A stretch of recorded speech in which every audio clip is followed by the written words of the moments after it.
পড়ছে ঢাকা ও ঢাকার বাইরে। বৈষম্য বিরোধী ছাত্র আন্দোলন তখন তুঙ্গে। নিজ কার্যালয়ে জরুরি বৈঠকে বসেন কর্তৃত্ববাদী সরকার প্রধান শেখ হাসিনা। দম্ভ নিয়ে বলেন, শেখ হাসিনা পালায়নি, শেখ হাসিনা পালায় না। এর ঠিক ১৩ দিনের মাথায় তার দেশ ছাড়ার মধ্য দিয়ে অবসান ঘটে ১.৫ দশকের দুঃশাসন। ঘটনাবহুল ২০২৪ সালের শুরুতে ছিল দ্বাদশ জাতীয় সংসদ নির্বাচন। আগের ২ নির্বাচনের মতো এটাও ছিল পাতানো, তবে প্রতিটি নির্বাচনে জেতার পদ্ধতি ছিল ভিন্ন। ২০১৪ সালে একতরফা বা বিনা ভোটের নির্বাচন। ২০১৮ সালের নির্বাচন ছিল আরও জালিয়াতিপূর্ণ, যা রাতের ভোট নামে পরিচিত। ২০২৪-এর ডামি নির্বাচনের মধ্য দিয়ে টানা চতুর্থবারের মতো প্রধানমন্ত্রিত্ব কুক্ষিগত করেন শেখ হাসিনা। জুলাইয়ের আগ পর্যন্ত অর্থনৈতিক সংকট ছাড়া বড় কোনো চাপের মুখে পড়তে হয়নি শেখ হাসিনাকে। আগের বছরগুলোতে ব্যাংক খাতসহ বিভিন্ন খাতে লুটপাট, অর্থ পাচার, বৈদেশিক মুদ্রার রিজার্ভ সংকট সহ বিভিন্ন কারণে ২০২৪ ছিল অর্থনীতির জন্য চরম সংকটের বছর। বছরের শুরু থেকে দ্রব্যমূল্যের ঊর্ধ্বগতির চাপে মানুষের নাভিশ্বাস অবস্থা। সরকারি চাকরিতে কোটা বাতিল করে ২০১৮ সালে জারি করা প্রজ্ঞাপন ২০২৪ সালের ৫ই জুন অবৈধ ঘোষণা করেন হাইকোর্ট। এতে পুনরায় ফিরে আসে কোটা পদ্ধতি। এর প্রতিবাদে ৬ জুন শিক্ষার্থীরা বিক্ষোভ করেন এবং ৩০ জুন পর্যন্ত সরকারকে সময় বেঁধে দেন। ১ জুলাই থেকে লাগাতার কর্মসূচি শুরু করে বৈষম্য বিরোধী ছাত্র আন্দোলন, যা পরে ছাত্র জনতার অভ্যুত্থানে রূপ নেয়।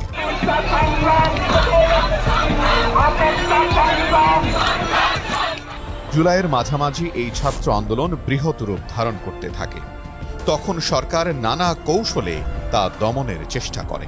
১৪ জুলাই চীন সফর শেষে এক সংবাদ সম্মেলনে শেখ হাসিনা বলে ওঠেন, সরকারি চাকরিতে মুক্তিযোদ্ধার নাতি নাতনিরা কোটা সুবিধা পাবে না, তাহলে কি রাজাকারের নাতিরা পাবে?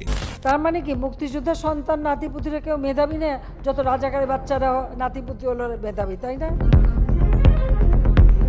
এমন মন্তব্যের পর ক্ষোভে ফেটে পড়েন শিক্ষার্থীরা।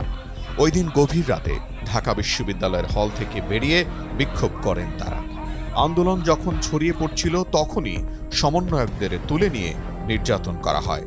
ভয় ভীতি দেখিয়ে থামানোর চেষ্টা করলেও উল্টো দেশজুড়ে বিক্ষোভ ছড়িয়ে যায়। ১৬ জুলাই থেকে পুলিশ গুলি করতে শুরু করে।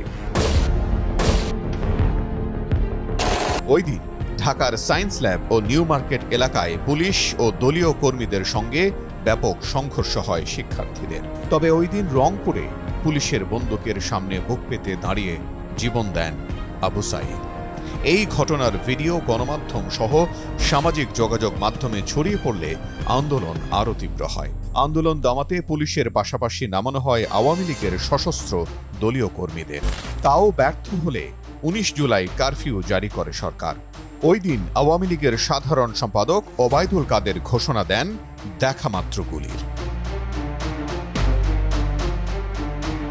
এর আগে ১৭ জুলাই বন্ধ করে দেয়া হয় আন্দোলনের কেন্দ্র ঢাকা বিশ্ববিদ্যালয়। তখন পাবলিক বিশ্ববিদ্যালয়ের পাশাপাশি মাঠে নামেন বেসরকারি বিশ্ববিদ্যালয়ের শিক্ষার্থীরা।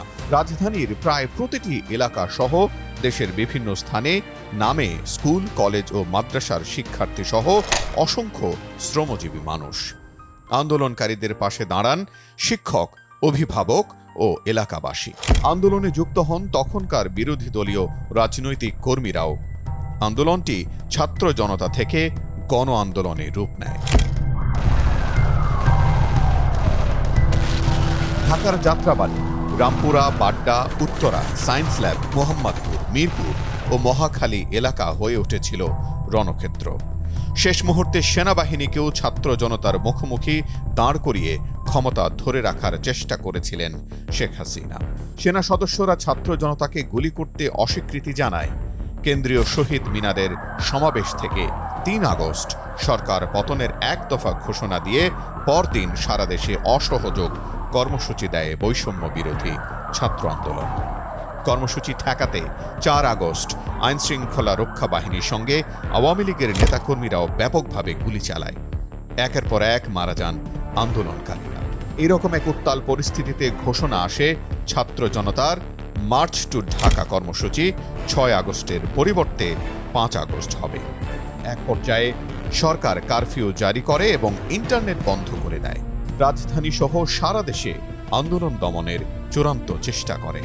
ততক্ষণে সকাল থেকে রাজধানী ঢাকা সহ সারা দেশে বিপুল সংখ্যক মানুষ রাস্তায় নেমে আসেন। গাজীপুর উত্তরা এলাকা থেকে আসতে থাকে বিশাল মিছিল। যাত্রাবাড়ি, সায়েদাবাদ ও শাহবাগ থেকে আরও মিছিল আসতে থাকে, যা এক পর্যায়ে জনস্রোতে পরিণত হয়। সবার গন্তব্য ছিল গণভবন ও জাতীয় সংসদ ভবন। এই জনস্রোত গণভবনে পৌঁছানোর আগেই শেখ হাসিনা দ্রুত পালিয়ে যায়।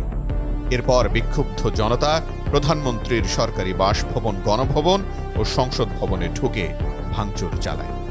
বাংলাদেশের ইতিহাসে রাষ্ট্র ক্ষমতায় একটানা সবচেয়ে বেশি দিন টিকে থাকা শেখ হাসিনার পতন ঘটে। জনরোষে পড়ে আওয়ামী লীগের সারা দেশের নেতাকর্মীরা। ২০২৪ সাল শুরু হয়েছিল শান্তিতে নোবেলজয়ী অর্থনীতিবিদ অধ্যাপক মোহাম্মদ ইউনূসের কারাদণ্ডাদেশের মধ্য দিয়ে। অভ্যুত্থানে হাসিনা সরকারের অবসান হলে ৮ আগস্ট মোহাম্মদ ইউনূসের নেতৃত্বে গঠিত হয় অন্তর্বর্তী সরকার।